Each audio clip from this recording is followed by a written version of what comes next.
It is great to have so many visitors here. Family members that have moved away, think they're too grown up to live here anymore, Leanne Harbach. Other families, extended families, it's just great. That's the wonderful thing about the holiday season is you get to spend time with family. Right now, Alice and I are spending a lot of time with family, but that's a different story. Not getting a click here, Carl. Oh. Somebody forgot to turn off his monitor, turn on his monitor this morning. So, let me back up one here. You know, the thing about, y'all would have been halfway through my sermon, I'm still looking at a blank screen. You know, the thing about the holidays, for the most part, people are in a good mood. You know, parents at Walmart or at the mall, give grace there. But for the most part, everybody's in a good mood. And we want to get along. And today's lesson is about celebrating that spirit of goodness, of kindness, peace on earth year-round.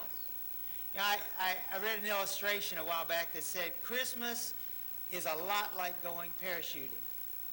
I mean, you're busy and you're nervous leading up to it. You go up, you jump out of the plane, the chute opens. It's beautiful. You're floating, feel like a bird, and then bam, you hit the ground. And that's the way the day after Christmas is. Bam, you're back on the ground, you know, and now you got to pay for all those things you bought. So we want to talk about the Christmas spirit. There's this old cartoon. Y'all know Peanuts, of course, but there's a cartoon at one point that Lucy and Charlie are walking down the street. She said, Charlie, in the spirit of Christmas, I want us to get along. I want us to be nice to each other. I'm not going to pull any jokes on you. And Charlie said, that's nice, thank you, but couldn't we just do this all year long? And she said, what are you, a fanatic? You know, that's the way people are. It's like, I can be good for this amount of time, but I'm not going past it. This is my limit. I'll be only nice this long. We need to figure out how we can celebrate peace on earth year-round. And so we're going to start with the reading, and then we'll get into the lesson.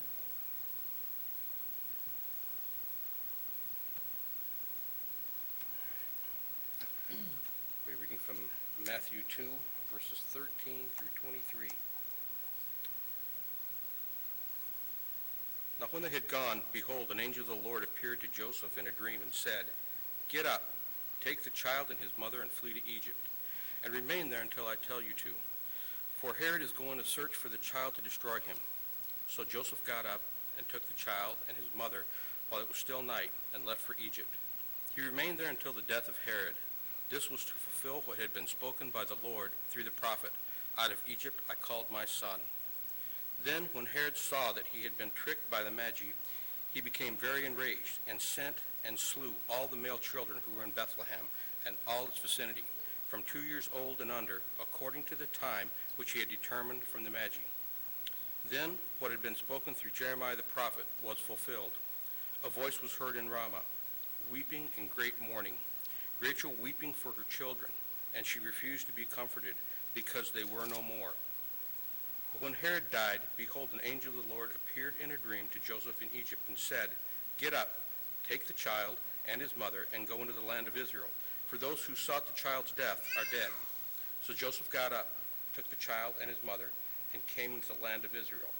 But when he heard that Archelaus was reigning over Judea in place of his father Herod, he was afraid to go there. Then after being warned by God in a dream, he left for the regions of Galilee, and came and lived in a city called Nazareth. This was to fulfill what was spoken through the prophets. He should be called a Nazarene. So in today's thought, I want you to keep thinking about the things that should trigger us having that peaceful spirit year-round. How we should be that rock. And the very first thing is, and I say this unapologetically, Jesus makes all the difference in a household. Having Jesus in your home will make all the difference in the world. Think about the first time you held your child. Now Sydney's here. Her child was bigger than she was when it was born. If you don't believe me, go look at it afterwards. But most of us, you know, we can handle it. We can hold the child the first time. Yeah, we hold that baby, and it brings you to tears. It's the most ugly, but it's the most beautiful thing that's ever been. It's just, you just can't stop looking at it. You know, and what do we all do? We look at those little fingers, and because those joints are so tiny, we have to stare at them.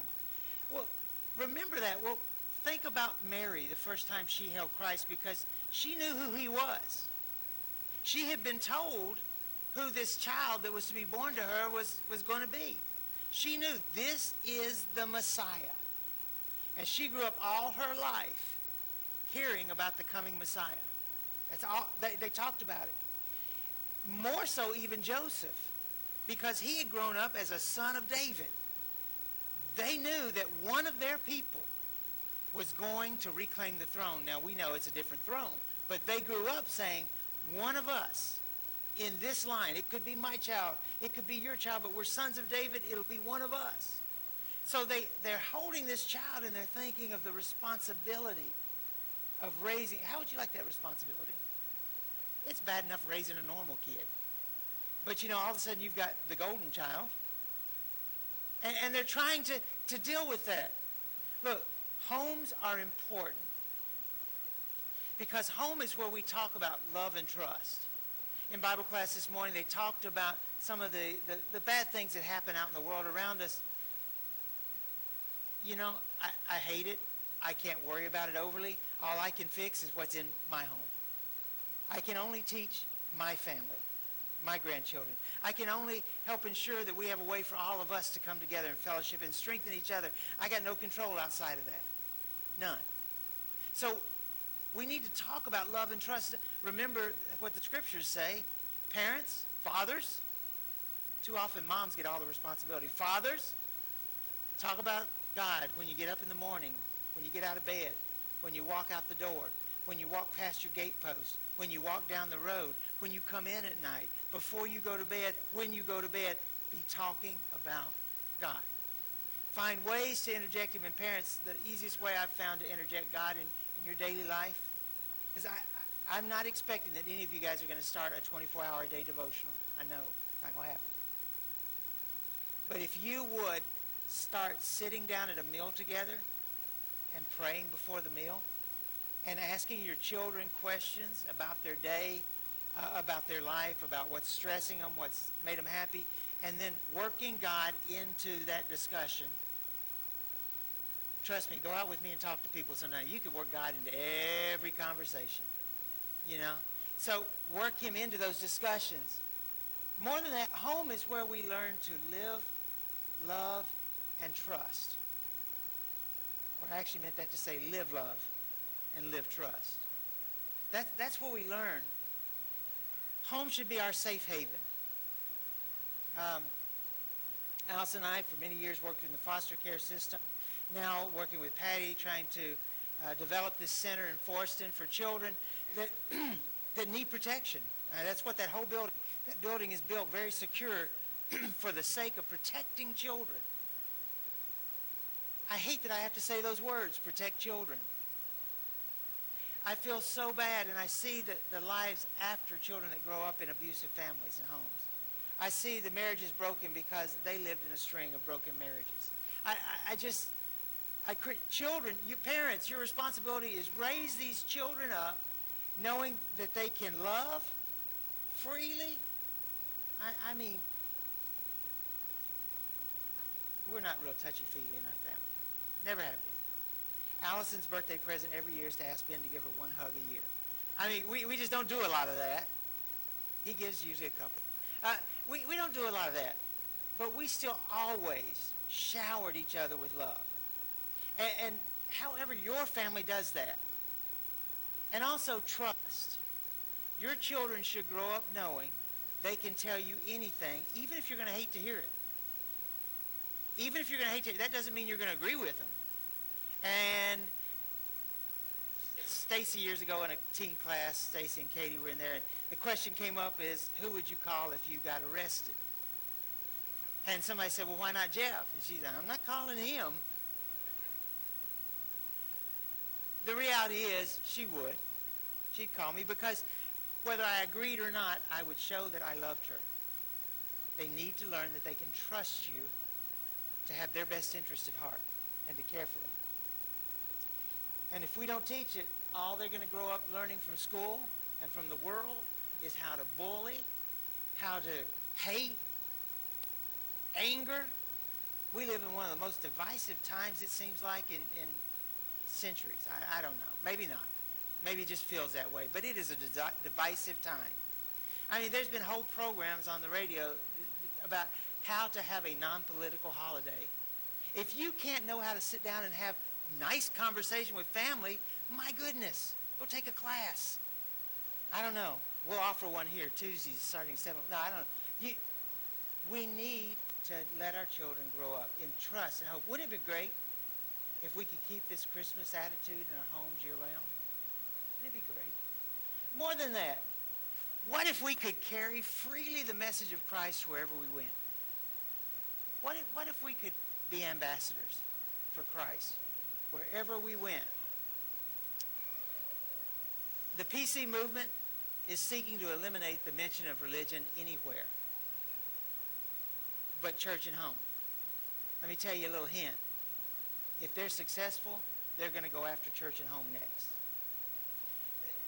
They're trying to make it where we cannot. This is a nation that was founded on freedom to express religion, not the freedom from religion. People leave that out. We have the freedom to enjoy our worship, to have our worship. We need to be people that stand for that and stand for... Now, again, I said I'm one person. I can't change laws. You know, if the last year in Washington hadn't made you feel helpless when it comes to government, I don't know. I can't do that, but what I can do is I can interject the Lord in my relationships in my community. I can tell my friends. We ate at Ichiban yesterday, the Japanese place, and I left there with a card because the young lady expressed interest in coming to our Christmas Eve get-together. Injecting Jesus wherever you can. Bring him in conversation. What if your friends expected, I know this is going out there on a limb, what if your friends just knew that as soon as you sat down to a meal, you were going to pray, whether they took part, whether it was a silent prayer, whether it was like, would you pray with me? You mind? I have never yet had somebody say, no. I've had people eat through the prayer just to prove a point. I could care less, you know. But I've also, we took a youth trip with this group years ago, went down to Gatlinburg. We stopped at a restaurant, and when we got ready to say the prayer, everyone around us got quiet. If I remember, the waitress or somebody said, hey, they're praying. And everyone around us bowed their heads. Isn't that amazing? What if we did that? What if that became an expectation? That you're going to take a moment and pray, and you're invited to join me if you'd like to. What if we just took Jesus out in the world instead of leaving him in the manger? That's what Christmas is about. They leave him in the manger. And we've got 11 and a half months of the rest of the year. He needs to be out of that manger. He needs to be in public. And we're that public. We're Christ living among people. Now, this is nothing groundbreaking today. I'm not going to rock your world with some new philosophy here in religion. You know this. We just sometimes forget to do it. All of us. Me too. Sometimes we all forget to do it. I'll throw a confession out to you. When Mom got hurt and all those, and the things with Dad and all this, my first thought was not pray. I didn't. I'll confess it. I got in a rush to get down there. You know, I mean, I preached that morning, but my mind was not here. My mind was there. And when I, as soon as it was over, I told Ron, I got to go.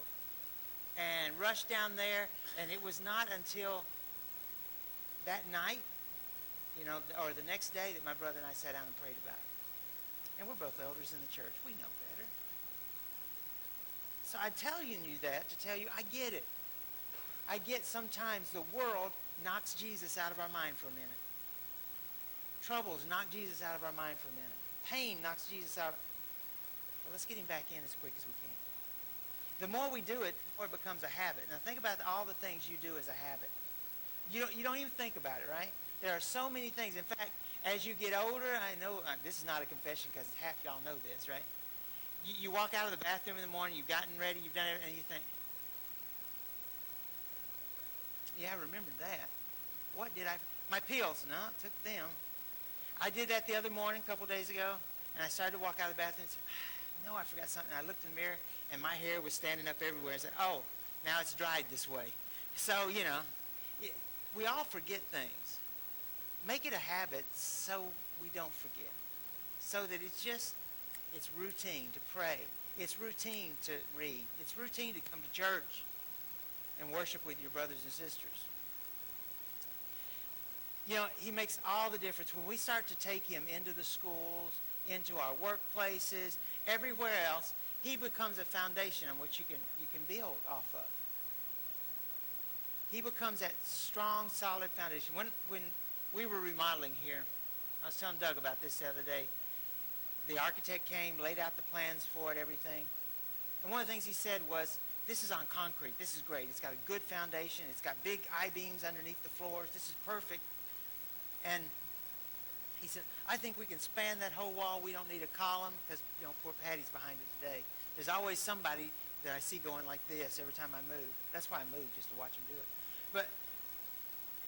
But then we found out that Bruce's generation, when they added on this extension, it's actually before him. When they added on the extension, they did not anchor that entire wall to anything. The edge of all the rafters were just sitting on the brick on the outside of the old building. And the guys were jackhammering and sledgehammering, and all of a sudden, it got dead quiet. I was in my office. Roger, Jeff, you need to come look at this. If we hit again, this whole side of the building could collapse. So that's why we have a giant beam hidden up there and a big post in the middle. Because they didn't put good foundation in when they built that. We had to build a new foundation. You are not too late to rebuild a foundation in your life. It's not too late. You can start now by bringing Jesus into everything you say. And some people believe this, that once you become a Christian, once you're baptized and you put on the name Christ, God does everything else. That's not true. God at that point expects more of you than he ever did before. God at that point is actually going to make life harder for you at times. He's just going to pile it on sometimes. I honestly, right now, I feel in our lives that he is piling it on. And it's a struggle. Wasn't going to go there. It's a struggle right now for us because of all the things that are happening. And so they think God's going to protect their health. Not going to happen. They think God's going to make them wealthy. Not going to happen. They think he's doing all these wonderful things. Look, he is the foundation of your faith. And if your faith is built on the fact that you think he's going to do everything for you, you're shallow. You're shallow. And when these bad things in life happen, and they happen to all of us, those roots get ripped up. We need to build a foundation that doesn't get crumbly, that doesn't tear down. So let's go back to this. Soon after Christ was born, here come the Magi, right? And they come and they bring those gifts. And I mean, think about how amazing this was, that they brought gold to this poor family, frankincense, which was worth a king's ransom, myrrh, very expensive as well. So they bring these things, and there's all this excitement of people visiting and all this. But then right away, for Mary and Joseph, the excitement fades. Because remember the first thing? When they had gone, behold, an angel of the Lord appeared to Joseph in a dream and said, get up. Now, this is not a request. This is a get up. And take the child and his mother and flee, run to Egypt. And stay until I come back to you. Because Herod's searching for him to kill him. Get up and go now. So much for the great gifts and the people stopping by to visit and all that. I mean, it's over. Life has hit them. And then, once they return there, the angel comes and says, you can go back. They're going back to Jerusalem. Why? Because he's the son of David. They're heading back that way. No, you can't go. You can't go there to Judea. You've got to go to Galilee. You've got to get away. And so they run again. Now, Christ is by now probably 5, 6 years old, somewhere along there. And this whole time, they've been on the run to keep him from being killed. And then, okay, so everything settles down. They get to Nazareth, life is good, no worries, right? No, they've got the same worries we do. Joseph has a job to do. He's a carpenter. They've got bills to pay. Yeah, they had bills back then. They even had credit, not cards, but credit. He's got bills to pay. But then remember, sometime after Jesus' 12th birthday, we no longer see Joseph anywhere in the Bible. He's gone. At some point, Jesus' earthly father dies and leaves Mary alone, probably now in her mid-20s, late 20s at the latest, with not only Jesus, but his half-brothers and sisters, a single mom living at a time where single women did not do well trying to raise children. It was a struggle from day one. So she's caring for them. She's taking care of them. Her worries then don't stop then. You know, parents, you love it when people talk about empty nesters. Okay, so all you young families here, they're going to tell you, just wait. They grow up someday, they'll be gone. Empty nest. You worry. You worry all the time about them. My dad worries about us when we're driving home. He doesn't remember much anymore, but he remembers to worry about us when we're driving home. Call me. Let me know. You know? Dad, we're pushing 60. Some in the family more than others, but we still worry. We love our children. We think about them. Mary continued to worry throughout his ministry. In fact, you remember when Mary went one day to go get him? Because they thought he had lost his mind. He was saying crazy stuff, and they went to get him and take him home. She worried. Look, we all have problems. But living life in Jesus makes them bearable. We've had a lot of death in this church. It was painful. And that part doesn't get easier, but you know what? It's okay. Because every death we've had, I know where they went. No doubt in my mind. And that makes life a whole lot more bearable when you know people are taken care of. The doctor came in and told us with his surgery, talking to my brother and I, this surgery is dangerous. I'm going to tell you now from Mom, he said, her age, her diabetes, and where we're going to do surgery is just full of major arteries and blood vessels, and this could be bad. I'm just going to let you know. Well, again, prayed about it. Didn't worry about it. I couldn't change the outcome. I can't burst in there and tell him how to do his job. You know? And it came out fine. But if it hadn't come out fine, it would have come out fine. Because my family are all children of God.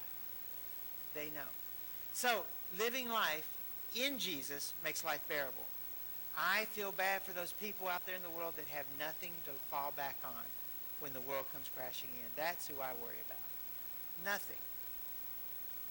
Howard, I love this poem. Howard Thurman wrote this. And when the song of the angels is still, when the star in the sky is gone, when the kings and princes are home, and when the shepherds are back with their flocks, then the real work of Christmas begins. It's not this week a year that should make it right. Now, I love the fact that the whole world pauses to think about Christ. That's exciting. And it gives us more opportunities than other times of the year. But the real work is when they're no longer thinking about Jesus. That's when the real comes. So, here's your goal for Christmas. Maybe I should put this slide off till New Year's, but here's your goal. Did it just crash? Here is your goal. That's why there are notes here. I never look down until that happens. 1, to seek and to save the lost. That's your number one goal. To lift the brokenhearted. To give hope to people that are feeling hopeless. To feed the hungry. That is a command, not an option for the Christian. To visit the prisoner in jail. To care for the widows and the orphans. To bring peace to the brothers and sisters in the family. That is the best and the most real present you can give this holiday season. To bring peace to the people of God. Today we offer an invitation. If you have needs in your life, if you would like to find more of that peace, we're here to help with that. We would love to help with that. If you're not yet a child of God, won't you give yourself the best present ever? Become a child of God.